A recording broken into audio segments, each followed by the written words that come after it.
Berdasarkan data dari Federasi Diabetes Internasional, Indonesia menempati posisi tertinggi di dunia sebagai negara dengan penderita diabetes yang cukup signifikan. Banyak di antara masyarakat kita tidak menyadari bahwa pola hidup yang ada sekarang lebih banyak mengantarkan kepada kondisi insulin resisten dan bahkan berujung kepada kemungkinan terjadinya diabetes. Assalamualaikum warahmatullahi wabarakatuh. Salam jumpa sahabat. Jumpa lagi dengan saya yang telah 8 tahun dengan lifestyle low carbo sugar free. Pada lifestylemu kali ini saya ingin sharing tentang bagaimana diabetes dapat merusak kesehatan dan keselamatan tubuh kita dan bagaimana mengatasinya agar dapat mengembalikan kondisi insulin di dalam tubuh. So, tonton video ini hingga akhir agar dapat memahami dengan baik bagaimana cara mengaktifkan sensitivitas. Berdasarkan data dari Federasi Diabetes Internasional, di Indonesia terdapat sekitar 20.426,4 jiwa masyarakatnya terkena diabetes. Diabetes merupakan penyakit kronis yang ditandai dengan tingginya kadar gula di dalam darah. Glukosa yang seharusnya merupakan sumber energi bagi kinerja sel-sel di dalam tubuh tidak dapat digunakan secara maksimal akibat dari melemahnya sensitivitas insulin di dalam tubuh. Artinya, tubuh tidak dapat merespon terhadap insulin sehingga pankreas menjadi terbebani untuk dapat memproduksi insulin lebih banyak agar tubuh dapat merespon insulin di dalam kinerjanya. Namun bukannya sensitivitas yang kita peroleh, tapi justru penumpukan gula di dalam darah. Diabetes ini sudah menggerogoti tubuh kita, maka tidak ada cara lain yang dapat kita lakukan kecuali merubah gaya hidup kita. Karena gaya hiduplah yang mengakibatkan tubuh kita digerogoti oleh diabetes. Di dalam perubahan gaya hidup, faktor makanan menempati posisi yang paling penting. Karena makananlah yang mengantarkan kita pada keadaan seperti ini. Untuk itu, memperhatikan asupan makanan dan pola makan kita menjadi hal yang paling penting untuk mengatasi persoalan diabetes di dalam tubuh kita. Pola makan yang digunakan selama ini dengan menggunakan 3 kali atau parameter waktu ini harus kita hindari. Kemudian sumber bahan makanan yang konsen kepada karbohidrat, baik itu karbohidrat sederhana maupun karbohidrat kompleks harus kita hindari. Pastikan bahwa sumber bahan makanan dan minuman kita sudah terhindar dari gula, baik itu gula langsung atau gula yang ada di dalam madu, buah, dan beberapa jenis sayuran. Untuk itu, pastikan kita menghindari sayuran dan buah yang mengandungi gula yang cukup tinggi.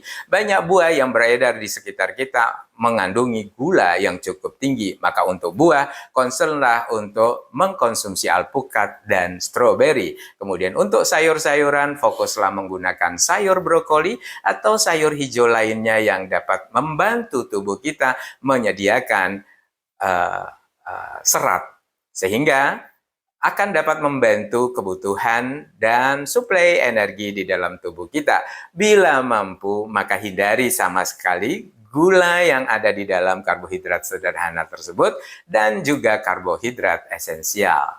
Dari sumber bahan makanan yang perlu diwaspadai oleh penderita diabetes adalah seluruh sumber bahan makanan dan minuman yang berasal dari karbohidrat. Baik itu karbohidrat sederhana seperti gula, madu, sayur-sayuran, dan buah-buahan tertentu.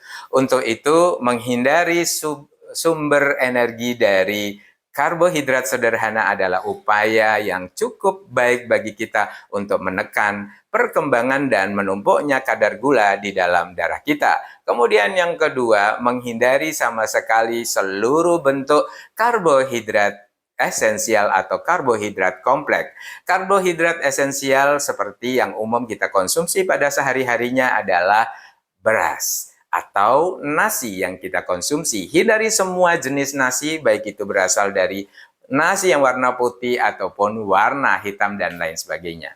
Selain biji-bijian, ada juga umbi-umbian. Ini juga tidak diperkenankan untuk dikonsumsi oleh penderita diabetes. Selain itu juga ada kacang-kacangan yang mengandung pati. Seluruh bentuk tepung itu adalah bersumber dari pati yang dibuat dari kacang-kacangan atau umbi-umbian. Hindari mengkonsumsinya agar gula darah di dalam darah kita tidak secara masif menumpuk. Menghindari karbohidrat, pertanyaannya berikutnya, lalu sumber energi kita dari mana? Sementara selama ini sumber energi kita berasal dari glukosa. Tubuh kita ketika asupan karbohidrat itu ditekan, akan secara fungsional melakukan upaya pencarian sumber energi baru di dalam tubuh yang berupa lemak. Energi yang diciptakan karena kita menekan asupan karbohidrat di dalam tubuh akan mengakibatkan tubuh menggunakan cadangan di dalam tubuh sebagai sumber energi utama. Cadangan yang dimaksud adalah tubuh akan melakukan degradasi terhadap lemak-lemak yang ada di dalam tubuh dan diolah menjadi keton. Ketonlah yang menjadi alternatif energi di dalam tubuh. Maka jangan pernah khawatir bahwa tubuh kita akan terjadi lemas akibat defisit glukosa.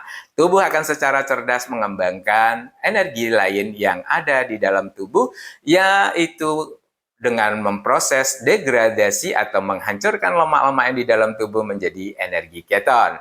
Kondisi ini akan mengantarkan kita pada keadaan rendahnya gula di dalam tubuh kita dan dapat menstimulus tubuh kita agar lebih sensitif terhadap insulin. Menekan asupan karbohidrat akan secara efektif dapat membantu tubuh kita menekan kadar gula di dalam tubuh. So sahabat, bila tayangan ini memberikan manfaat, jangan lupa like, komen, dan share. Terima kasih telah menyaksikan tayangan ini hingga akhir. Semoga kita senantiasa sehat dan istiqomah dalam menjalani lifestyle kita. Lifestyle-mu memberikan pemahaman dan perspektif baru dalam menjalani kehidupan untuk kemanfaatan yang lebih besar. Terima kasih. Wassalamualaikum warahmatullahi wabarakatuh.